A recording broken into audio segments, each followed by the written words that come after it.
Hello दोस्तों, Bablu concept classes में आपको स्वागत है। तो हम लोग फिर से आज वीडियो लेके आ गए हैं। तो हम लोग आज 2 मार्क्स का अंत वीडियो होगा, लास्ट वीडियो होगा। ये इसमें बहुत जो जितना सारा हम वीडियो बताएं उसमें सब इम्पोर्टेंट क्वेश्चंस है। और आज जो 2 मार्क्स का लास्ट वीडियो है, उसके बाद हम लोग 3 मार्क्स का वीडियो बनाएंगे। इसीलिए इस वीडियो को बहुत ज़्यादा शेयर और सब्सक्राइब भी करें, ताकि आपको बोर्ड एग्जाम में हेल्प मिले। तो हम लोग चलो चलते हैं पहला क्वेश्चन। तो पहला क्वेश्चन ये बोल रहा है कि 5 सेंटीमीटर त्रिज्या वाले एक वृत्त के बिंदु P पर स्पर्श रेखा PQ केंद्र O से जाने वाली एक रेखा से बिंदु Q पर इस प्रकार मिलती है कि OQ बराबर 12 सेंटीमीटर, PQ की लंबाई क्या है। तो सबसे पहले हम लोग को समझना ये है कि 5 सेंटीमीटर त्रिज्या वाले एक वृत्त के, तो हम लोग क्या करते हैं, वृत्त खींचते हैं जिसकी त्रिज्या कितना है 5 सेंटीमीटर। आगे बोल रहा है ना 5 सेंटीमीटर त्रिज्या, 5 सेंटीमीटर और केंद्र क्या है, वो केंद्र है। अब बोल रहा है ना कि बिंदु P पर स्पर्श रेखा PQ, तो बिंदु P एक मान लेते हैं इधर, बिंदु P और स्पर्श रेखा PQ, मतलब इसको यहां से टच करेंगे तो ये क्या हो गया Q। तो स्पर्श रेखा क्या हो जाएगा PQ, लेकिन यहाँ P यहाँ Q होगा।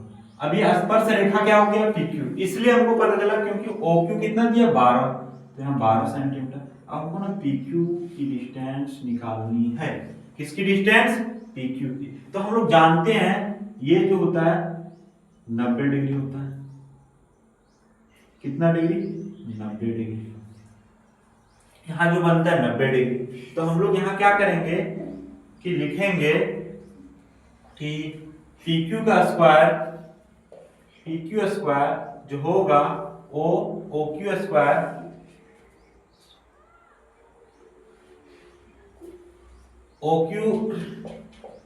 जो होगा वो OP square plus PQ square होगा। अब ना OQ का मान कितना दिया है, तो OQ का मान दिया 12, तो लिखेंगे 12 का स्क्वायर इक्वल टू OP का मान कितना दिया है, OP 5, तो 5 का स्क्वायर प्लस PQ का स्क्वायर। अब 12 का स्क्वायर होता है 144 और 5 का स्क्वायर कितना होता है 25, यानी कि 25 प्लस PQ स्क्वायर। अब इसको हम लोग सब्ट्रैक्ट कर दें, 144 minus 25 equal to PQ square. अब आगे क्या करेंगे, ये PQ स्क्वायर, PQ का मान निकालेंगे, PQ स्क्वायर का इसको घटाएंगे तो 144 में से 25 घटाएंगे तो आ जाएगा 14 में 5 गया तो बच जाएगा 9 और 13 में 11, तो कितना आ गया 119। तो 119 आ गया तो हम यहाँ PQ का मान निकालेंगे, स्क्वायर रूट 119 सेंटीमीटर। यही हम लोग को क्या हो जाएगा आंसर, ये क्या हो जाएगा आंसर। हम लोग क्या करेंगे, इसी प्रकार दूसरा क्वेश्चन देखेंगे। दूसरा क्वेश्चन ये बोल रहा है, दूसरा क्वेश्चन कि दो संख्याओं का मॉस 13 है तथा लॉस कितना 182 है। यदि इसमें से एक संख्या 91 है तो दूसरी संख्या क्या है। तो हम ना पहले बताए थे एक रिलेशन कि जब कभी भी एलसीएम और एचसीएफ पूछेगा तो उसका रिलेशन से, जब कभी भी कोई भी क्वेश्चन पूछेगा तो हम लोग जानते हैं कि उसका रिलेशन क्या होता है। तो चलो हम बताएंगे उसका रिलेशन क्या होता है। तो उसका रिलेशन होता है कि पहली संख्या क्या होता है, पहली संख्या इंटू दूसरी संख्या इक्वल टू उसका एलसीएम और एचसीएफ, उसका एलसीएम और एचसीएफ का गुना कर देंगे। अब ना ये रिलेशन होता है। अब हम लोग जान रहे हैं कि इसकी एक संख्या कितना दिया है 91, 91 इंटू दूसरी संख्या ज्ञात करना है तो लिख देंगे दूसरी संख्या। एलसीएम कितना दिया, एलसीएम देखो एलसीएम दिया 182 तो लिखेंगे 182 इंटू एचसीएफ कितना दिया, एचसीएफ 13, यहाँ लिखेंगे 13, कितना लिखेंगे 13। अब हम क्या करेंगे, दूसरी संख्या बोला निकालने के लिए तो लिखेंगे दूसरी संख्या इक्वल टू 182 इंटू 13 बाय ये जो मल्टीप्लाई है इधर आएगा तो क्या हो जाएगा डिवाइड। और हम लोग ना 13 का टेबल जानते हैं, तो 13 का टेबल जानते हैं, तो 13 वन जा 13 और 13 से वन जा 91, 13 से वन जा कितना होगा 91। अब ना 7 से काटो, 7 2 जा 14, यहाँ कितना बचेगा 4 और 2 तो 42, 7 6 जा 42 यानी कि 26 क्या हो गया इसका आंसर। क्वेश्चन नंबर तीसरा में, तो क्वेश्चन नंबर तीसरा हम लोग अभी पढ़ेंगे। तो क्वेश्चन नंबर तीसरा में पढ़ेंगे कि 336 और 54 का अभाज्य गुणनखंड विधि द्वारा एचसीएफ और एलसीएम ज्ञात करें। यानी कि 336 और 54 का अभाज्य गुणनखंड विधि द्वारा एचसीएफ और एलसीएम ज्ञात करना है। तो सबसे पहले 336 का हम लोग फैक्टर निकालेंगे। फैक्टर निकालने का प्रोसेस क्या है, तो फैक्टर निकालेंगे तो 2 से देंगे तो 1 बार में जाएगा, 6 बार में जाएगा, 8 बार में जाएगा। देखो इधर 2 को देंगे तो 1 बार में 2 आया, यहाँ 1 बच गया, 1 और 3 13, तो 13 2 6 जा 12 जाएगा, तो 1 और 6 गया तो 2 8 जा 16 हो गया। अब हम लोग क्या करेंगे, 2 से जब देंगे तो 2 8 जा 16, 2 4 जा 8, फिर 2 से देंगे 2 4 जा 8 और 2 2 जा 4, फिर 2 से देंगे तो 2 2 जा 4, 2 1 जा 2, फिर 3 से देंगे 3 से 1 जा 21। अब ना इसी प्रकार 54 का निकालेंगे, तो 54 का जब निकालेंगे 2 से देंगे तो 2 2 जा 4, 2 7 जा 14, फिर देंगे 3 से 9 बार में जाएगा, फिर देंगे 3 से 3 बार में जाएगा। अब हम लोग क्या करेंगे, 336 का ना फैक्टर लिख देंगे। तो 336 का फैक्टर जब लिखेंगे तो लिखेंगे 2 इंटू 2 इंटू 2 इंटू 2, 3 4 4 हो गया, 3 इंटू 7। अब हम लोग को क्या करना है, 54 का भी फैक्टर लिख देते हैं। तो 54 का फैक्टर है 2 इंटू 3 इंटू 3 इंटू 3। अब हम लोग क्या करेंगे, इसका 2 का पावर कितना आ गया 4 इंटू 3 इंटू 7, और इसका आ गया 2 का पावर 1 और 3 का पावर 3। अब हम लोग ना एचसीएफ निकालते हैं। तो हम तुम लोग को आप लोग को बताए थे कि एचसीएफ कैसे निकाला जाता है। तो हम बताए थे एचसीएफ यदि दोनों संख्या सेम रहेगा, दोनों संख्या सेम रहेगा तो हम लोग क्या करते हैं, यहाँ भी 2 है यहाँ भी 2 है, तो हम बताए थे कि जब दोनों जगह सेम रहेगा, इसमें भी 2 इसमें भी 2, तो छोटा पावर, तो छोटा पावर क्या है 2, तो 2 का पावर कुछ नहीं तो 1 रहता है, तो यहाँ 2 लिखो। अब नहीं यहाँ भी 3 यहाँ भी 3, तो 3 का छोटा पावर क्या होगा 3, यहाँ लिख देंगे 3, तो 2 3 जगह कितना आ गया 6 आ गया। इसी प्रकार हम लोग क्या करेंगे, एलसीएम निकालेंगे। तो एलसीएम निकालेंगे 336 और 54 का, तो 336 और जब 54 का निकालेंगे तो हम बताएं इसका अपोजिट करना कि यहाँ भी 2 यहाँ भी 2। जब मेरा यहाँ भी 2 है यहाँ भी 2 है तो इसका बड़ा पावर लेना है, तो 2 का पावर होगा, यहाँ भी 3 सॉरी यहाँ भी 3 यहाँ भी 3, तो 3 का बड़ा पावर क्या है 3 का पावर 3 इंटू जो बच गया उसको भी लिख देना है। अब हम लोग क्या करेंगे, 2 का पावर 4 होता है 16 और 3 का पावर 3 होता है 27 इंटू 9 इंटू 7, और इसको गुना कर देंगे 16 और 27 को गुना करेंगे 6 से 42 का 2 6 दूना 12 और 4 12 4 से 7 2 कितना पे 2 7 और 6 13 का 3 2 और 1 3 और 1 4। अब इसको ना 7 से गुना करना है, इसको 7 से गुना करेंगे तो आएगा 7 गुना 14 का 4 7 या 21 21 और 1 22 7 4 28 28 और 2 30। ये मेरा क्या हो गया आंसर हो गया। इसी प्रकार हम ना चौथा नंबर देखेंगे। तो चौथा नंबर में ये बोल रहा है कि एक द्विघात बहुपद ज्ञात करें। क्या ज्ञात करना है, द्विघात बहुपद। हम ना पिछले क्वेश्चन में भी बताए थे कि द्विघात बहुपद कैसे ज्ञात किया जाता है। तो अभी फिर वही क्वेश्चन आया तो हम लोग फिर से देखेंगे कि सबसे पहले बोला कि शून्यकों का योग √2 दिया है और गुणनफल कितना दिया है 1/3। तो लिखेंगे माना कि, क्या लिखेंगे, माना कि द्विघात बहुपद क्या होता है ax² plus bx plus c a not equal to 0।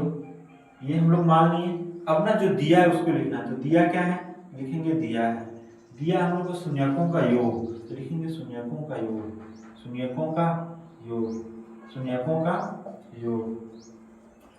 इसका फॉर्मूला होता क्या है शून्यकों का योग का, तो हम लोग जानते हैं इसका फॉर्मूला होता है -b/a और इसके बराबर दिया है √2। क्या दिया है? √2 दिया है। अब ना दूसरा चीज क्या दिया? गुणनफल। तो लिखेंगे गुणनफल। तो गुणनफल कितना दिया है? तो लिखेंगे गुणनफल जो होता है अल्फा इंटू बीटा, वो कितना फॉर्मूला होता है? c/a फॉर्मूला होता है, लेकिन दिया कितना? 1/3। अब ना ध्यान से समझना, हम बताए थे पिछला क्वेश्चन में कि जो a का मान है वो दोनों जगह सेम होना चाहिए। अब a का मान यहाँ 1 है, a का मान क्या है? 3। जब दोनों जगह सेम नहीं है तो a का मान यहाँ 3 है, तो यहाँ भी 3 बनाएंगे, तो ऊपर भी 3 से गुना कर देंगे और नीचे भी 3 से गुना कर देंगे। तो ऊपर बन गया 3√2 और नीचे बन गया 3। अब हम लोग क्या करेंगे? तुलना करने पर लिखेंगे, तुलना करने पर जब कंपेयर करेंगे ना तो a बराबर कितना आ गया? 3 और यहाँ भी a बराबर 3, तो a का मान कितना लिखेंगे? a = 3। उसके बाद b का मान कितना होगा? जैसे -b बराबर 3√2 है, तो b बराबर कितना होगा? -3√2। तो यहाँ लिखेंगे b = -3√2 और c तो c बराबर कितना? 1 लिखेंगे 1। अब हम लोग क्या करेंगे कि लिखेंगे कि अतः प्राप्त बहुपद, प्राप्त द्विघात बहुपद, द्विघात बहुपद, द्विघात बहुपद क्या होगा? a। अब ध्यान से देना, a की जगह कितना? 3, यहाँ लिखेंगे 3। x स्क्वायर है तो x स्क्वायर लिखते हैं, प्लस b की जगह कितना है? b की जगह -3√2, यहाँ लिखेंगे -3√2 x तो x, प्लस c की जगह क्या है? c की जगह c 1, लिखेंगे 1। यही मेरा आंसर है। तो हम लोग 5वां नंबर क्वेश्चन देखेंगे कि 5वां नंबर क्वेश्चन ये बोल रहा है कि 52 पत्तों की अच्छी प्रकार से फेंटी गई एक गड्डी में से एक पत्ता निकाला जाता है, निम्नलिखित को प्राप्त करने की प्रक्रिया ज्ञात कीजिए। लाल रंग का बादशाह, दूसरा में बोला एक तस्वीर वाला पत्ता, तीसरा में बोला लाल रंग का तस्वीर वाला पत्ता और एक ईंट की बेगम। तो सबसे पहले हम लोग को जानना ये पड़ेगा कि कार्ड के बारे में, यानी ताश के बारे में, कि कितना पत्ता होता है, कौन कौन सा कलर का होता है। तो थोड़ा सा जानकारी हम लोग ताश के बारे में जान जाते हैं। तो ताश में ना टोटल 52 पत्ता होता है। 52 पत्ता में ना 2 कलर का होता है, एक होता है लाल और एक होता है काला। तो लाल जो होगा 26 पत्ता होता है, काला भी कितना? 26। हर एक पत्ता का 4-4 का सेट होता है और टोटल सेट जो होगा वो 13 सेट होता है। 4-4 में क्या होता है? 2 ठो लाल होता है और 2 ठो काला, 2 ठो लाल होगा और 2 ठो काला, 2 ठो लाल होगा और 2 ठो काला, 2 ठो लाल और 2 ठो काला। और ना एक गुलाम और एक बेगम और एक बादशाह, इसको बोलते हैं फेस कार्ड। ये भी 4, ये भी 4, ये भी 4। इसमें से 2 लाल होता है और 2 काला, इसमें भी 2 लाल और 2 काला, इसमें भी 2 लाल और 2 काला। यानी कि फेस कार्ड जो होता है उसमें 2 लाल और 2 काला, 4 हो गया, यहाँ भी 4, यहाँ भी 4। तो टोटल फेस कार्ड कितना हो गया? 12। कितना हो गया? 12। 12 में फेस कार्ड में 6 लाल रहता है और 6 काला रहता है। तो हम लोग इसी क्वेश्चन को यहाँ देखेंगे थोड़ा। तो हम लोग ना इस क्वेश्चन को देखते हैं। पहला सॉल्यूशन में लिखेंगे तो सबसे पहले हम लोग क्या करेंगे कि कुल पत्तों की संख्या कितना है, कुल पत्तों की संख्या कितना है। तो सबसे पहले हम लोग लिखेंगे कुल पत्तों की संख्या कितना? 52। तो लिखेंगे कुल पत्तों की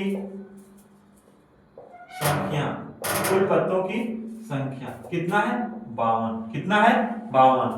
अब ना हम लोग आगे क्या करेंगे, हम लोग आगे क्या करेंगे कि पहला नंबर में पूछा है लाल रंग का, तो इसको A1 मान लेते हैं, लाल रंग का बादशाह। तो अभी हम बताए थे बादशाह, तो बादशाह टोटल होता है कितना? 4। लाल रंग का कितना? 2। तो यहाँ लिखेंगे लाल रंग का बादशाह कितना? 2। अब लिखेंगे इसीलिए देयरफॉर नंबर ऑफ A1 कितना आ गया? 2। अब हम लोग क्या करेंगे? प्रोबेबिलिटी निकालें किसका? A1 का। इसको ना S मान लेते हैं। तो नंबर ऑफ सैंपल स्पेस कितना आ गया? 52। तो 52 हो गया। अब ना E1 निकालना है, तो number of E1 bye number of S। तो देखो लाल रंग का बादशाह कितना? 2। तो हम लोग यहाँ लिखेंगे 2। और नंबर ऑफ सैंपल स्पेस कितना है? 52। यहाँ लिखेंगे 52, इसको कैंसिल कर दो, 2 एकम 2, 2 दूना 4, 1 कर दो 12, 2 छक 12, तो 1/26, पहला कैंसिल ही आ गया। इसी प्रकार हम लोग ना बी नंबर देखेंगे, इसको मान लेते हैं A2। अब A2 तो मान लिए, अब बोला है दूसरा एक तस्वीर वाला पत्ता, तो तस्वीर वाला पत्ता कितना है 4, 4 8 और 4 12, तो यहाँ लिखेंगे कि एक तस्वीर वाला पत्ता, एक तस्वीर वाला पत्ता कितना 12, therefore number of E2 equal to कितना है 12। तो प्रोबेबिलिटी जब निकालेंगे किसका E2 का, तो number of E2 bye number of sample space, तो E2 कितना 12 और सैंपल स्पेस कितना है 52, लिखेंगे 52। अब ना इसको 4 से काटेंगे तो 4 तिया 12, 4 एकम 4, 4 तिया 12, तो इसका आंसर कितना है 3/13। इसी प्रकार ना हम लोग सी नंबर देखेंगे, कौन सा नंबर सी नंबर। तो सी नंबर में ये बोल रहा है लाल रंग का तस्वीर वाला पत्ता, तो अभी हम बताएं कि लाल रंग कितना है 2, 2 4 और 2 6, तो लाल रंग का तस्वीर वाला पत्ता को E3 मान लेते हैं।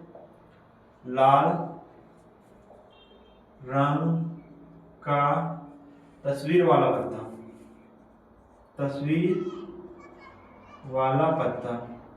तस्वीर वाला पत्ता को क्या हो गया 2 2 4 2 6। अब ना देयरफॉर नंबर ऑफ E3 कितना हो गया 6। अब प्रोबेबिलिटी निकालना है, तो प्रोबेबिलिटी ऑफ किसका E3 का, तो इसका फॉर्मूला होता है number of E3 bye number of sample space, तो नंबर ऑफ E3 कितना 6 है, सैंपल स्पेस कितना 52 है, इसको काटेंगे तो कटेगा 3 से, 3 2 जा 6 और 3 1 जा 3 और 2 2 3 से नहीं कटेगा, 2 से काटेंगे तो 2 3 जा 6 और 2 2 जा 4, 2 6 जा 12, यानी 3/26। ये मेरा क्या आ गया आंसर आ गया। इसी प्रकार हम लोग क्या करेंगे चौथा नंबर देखेंगे, तो चौथा नंबर में ये है,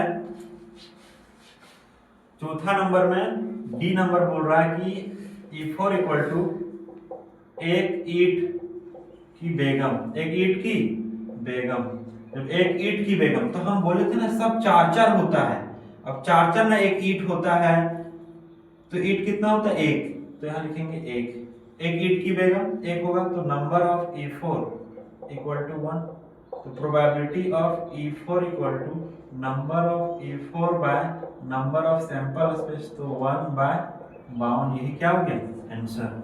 तो हम लोग ना 2 मार्क्स का क्वेश्चन देख लिए हैं बहुत सारा। अब ना आगे जो वीडियो हम लोग आएगा, अगला वीडियो 3 मार्क्स का देखेंगे, और लाइक एंड सब्सक्राइब जरूर करें ताकि आगे वीडियो कंटिन्यू रह सके। Thank you.